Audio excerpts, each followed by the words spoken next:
Că tot felul te-au bătut și de unde te-ai culcat tu cu mine? Măi, Ioani, eu nu știu cum să scap de bățăvul ăsta. Eu nu știu cum să scap de bețăvul ăsta, măi, Ioani. De asta mă gândeam, zic, poate ne adunam și noi sentimentele. Nu știu, ce să fac, mai fată, tu ai doi copii cu el, nu? Nu, măi, Ioani, el are un copil. Eu ți-am mai spus, am o fată care e plecat în Germania. M-ai sunat acum pe seară, tu, dar era alt număr ăsta.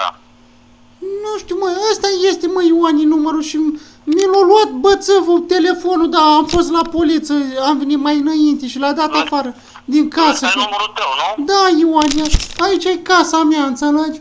L-a dat afară. Și tu trăiești cu el, trăiești? Am trăit, am încercat să fac o căsnicie, dar nu se poate, bea mult și mă bate, Ioani. Ai un copil cu el? Nu, Ioan, eu am o fată din prima căsătorie, eu ți-am spus că eu sunt văd, mi-a murit soțul acum 6 ani. El e concubinat cu tine, e? Am trăit cu nenorocitul 6 Păi luni de lasă-l zile. în masa pe gheață, du-te la poliție, mă, omule, dar n-am Păi am voie fost, să Ioane, vorbesc la cu poliție. cineva.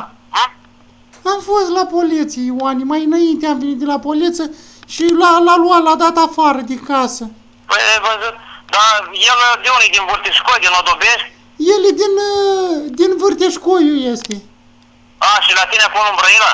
Da, eu sunt din Lacul Sărat, Ioani. Și i-a zis poliția să plece. Nu mai pot, Ioani, m-a bătut nenorocitul astăzi. Văleu, ce Și acum unde stai tu? Eu acum acasă, Ioani, la gonit, gata. La casă la tine? Da, Ionele. Și cine l-a gonit de acolo de la tine? A venit poliția, Ioani, miliția a venit și la gonit. Păi adică să te omoare cu tot, nu l-a cu tot cu copil, nu?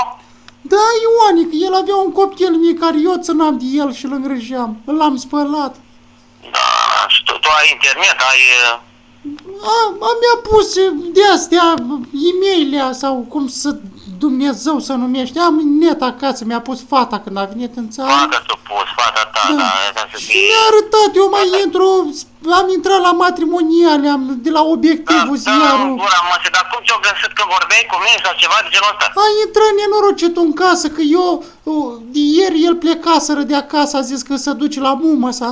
Și a venit nenorocitul și m-a bătut fără niciun drept, Ioani. Nu mai pot, văleu. Eu văzut că vorbeai la telefon cu cineva? Da, mă, Ioani, cât de nenorocit, mă, Ioani. M-a mai venit o vecină de mea. La vremurile și la timpurile care sunt acum. Ce să mai zici, mă? Pentru număr de telefon, păi eu pot să formez o cifră greșită. Așa este, dar vezi tu că Nu nebunii, din mă, față să Ioani. formez și să sun la o femeie și aia răspunde, să vină bărbatul să o omoară pentru ce? Că un om o greșit o cifră din capul lui. Dacă nenorocitul nu înțelege, Ioani. Ce să-ți fac, măi? Nu știu, Ioani, ce să mai zic.